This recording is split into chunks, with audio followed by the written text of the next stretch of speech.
పాపం ఊరికే పోదు అన్నట్టు ఈరోజు ఎన్ని బాధలు పడుతుర్రో సూరు. సొమ్ము వచ్చిన తర్వాత సొంత పిల్లలే కత్తులతో పొడుచుకుంటారు. ఎప్పుడైనా అక్రమ సంపాదన అన్యాయపు సొమ్ము వస్తే కుటుంబంలో కూడా ప్రశాంతత ఉండదు. ఇవాళ కండ్లతో చూస్తున్నాం. బిడ్డో దిక్కు, కొడుకో దిక్కు, అల్లుడో దిక్కు, ఆయన శాతగాక ఎక్కడ వండుకున్నాడో మీరు అందరు చూస్తున్నారు. ప్రజల సొమ్ము తిన్నోడు ఎవడు బాగుపడడు. ఇవాళ ప్రజలకింత చేస్తే మనం ఏదన్నా దాంట్లో బుక్క తిన్నామంటే అర్థం ఉంది. కానీ ప్రజలందరినీ ఎండబెట్టి పండబెట్టి ఉన్నదంతా మనమే తింటే నాది నాదే నీది కూడా నాదే అన్నాడు చరిత్రలో ఎవ్వడు బాగుపడ్డాడు లేడు. ఇవాళ నడుస్తున్న చరిత్ర కూడా అదే. ఇవాళ పైసల పంచాయతీ తప్ప వాళ్ళ ఇంట్లో ఇంకో పంచాయతీ లేదు. నీళ్ళు నిధులు నియామకాలు అన్నారు. మరి నియామకాలు ఎవరికి వచ్చినాయో మీకు తెలుసు. వాళ్ళ ఇంట్లో ఎంతమందికి ఉద్యోగాలు వచ్చినాయో తెలంగాణ వచ్చినాక మీరే చూసారు, నాకంటే ఎక్కువ. మరి ప్రజలకు రాలే.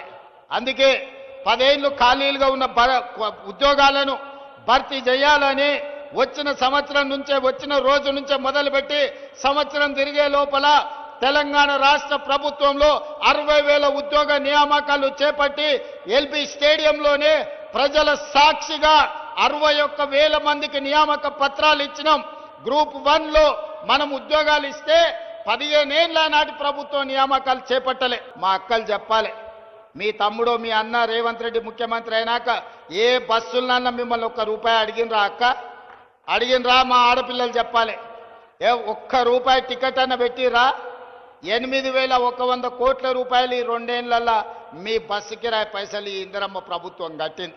ఆడబిడ్డలకు బస్సులో ఉచిత ప్రయాణం ఇచ్చినాం.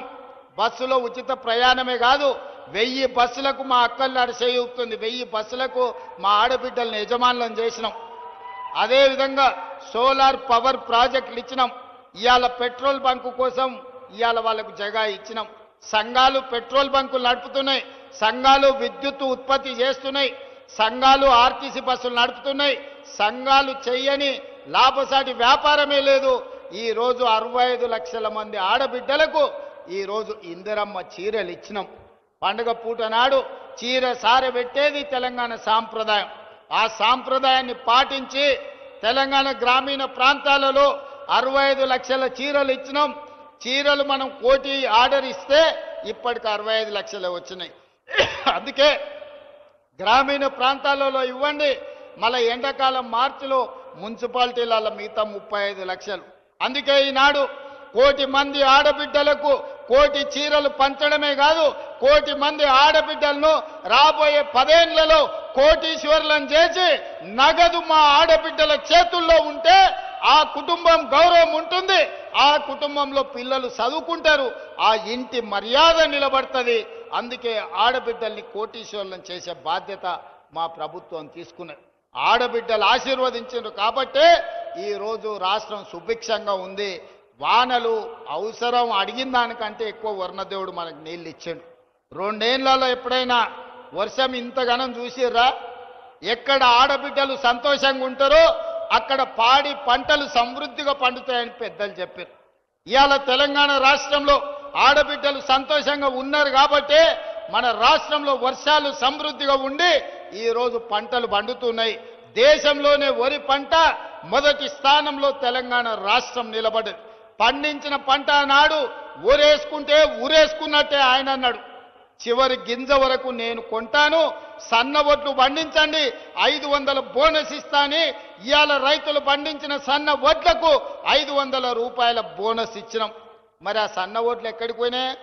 దొడ్డు బియ్యంతో తినలేక పశువులకు దాన పెడుతుంటే ఇవాళ సన్న బియ్యం ఇస్తే మా అక్కలు, మా చెల్లెళ్ళు, మా అమ్మలు కన్న పిల్లలకు బుక్కెడు బువ్వ ఈరోజు సన్న బియ్యంతో తినిపించుకుంటున్నారంటే రైతులు పండించిన సన్న వడ్లు బియ్యంగా మార్చి పేదోళ్ళకు పంచినాం. పిచ్చి పిచ్చిగా మాట్లాడితే పుచ్చలేసిపోతా చెప్తున్నాను. సిన్సియర్గా సీరియస్గా ప్రజల సమస్యల మీద మాట్లాడుకుంటూ తిరుగుతుంటే ఎందుకంత భయం అవుతుంది మీకు? మీరు అంత తెలివితేటలు ఉన్నోళ్ళు అయితే, అంత గొప్పోళ్ళు అయితే ఇట్లా పీడించుకొని తింటారా? ప్రజల రక్తం తాగుతారా మీరు? దేవుడు మాన్యాలు తింటారానే ఎవరన్నా? దేవుడి గుడిని కబ్జా పెట్టుకుంటారా ఎవరైనా? భూములు పెబ్బేర్స్ అంతా మీకే కావాలి, వనపర్తి మార్కెట్ మీకే కావాలి, గద్వాళ్ళ భూములు మీకే కావాలి. ఏంది ఇది? అంతుండాలి కదా భూదాహానికి ధనదాహానికి. మరి ఈ విషయం కేసీఆర్ గారికి తెలుసో తెలియదో నాకు తెలియదు. నేనైతే బలంగా ఇప్పటి వరకు తెలియదని అనుకుంటున్నాను. ఇప్పుడు మీ ద్వారా తెలియజేస్తున్నా, ఇటువంటి నాయకుల్ని ఏ పార్టీ కూడా సహకరించొద్దండి, కరెక్ట్ కాదు. అరే ఒక్కొక్కరు విషయం చెప్తుంటే 32 మంది బీసీ బిడ్డల మీద కేసులు పెడతారండి. ఒక్కసారి కాదు, రెండు సార్లు జైలుకు పంపించారు ఒక్కొక్కరిని. అయితే ఏమన్యాయం ఇది? ఏమన్నా రాచరికమా? ఊరేస్తారా ఎందుకు? నెక్స్ట్ మళ్ళా మీరు ఇంకా నా మీద మాట్లాడు. తప్పు చేస్తే నోరు మూసుకొని ఉండాలి కదా, కరెక్టా ఇది? ఇట్లాంటి వాటిని సహకరించడం ఏ పార్టీలకు కూడా కరెక్ట్ కాదు. ఒకటి కాదు, రెండు కాదు, ఇక చూస్తుంటే వెతుకుతుంటే అయితే దారుణమైన నిజాలు బయటపడుతున్నాయి.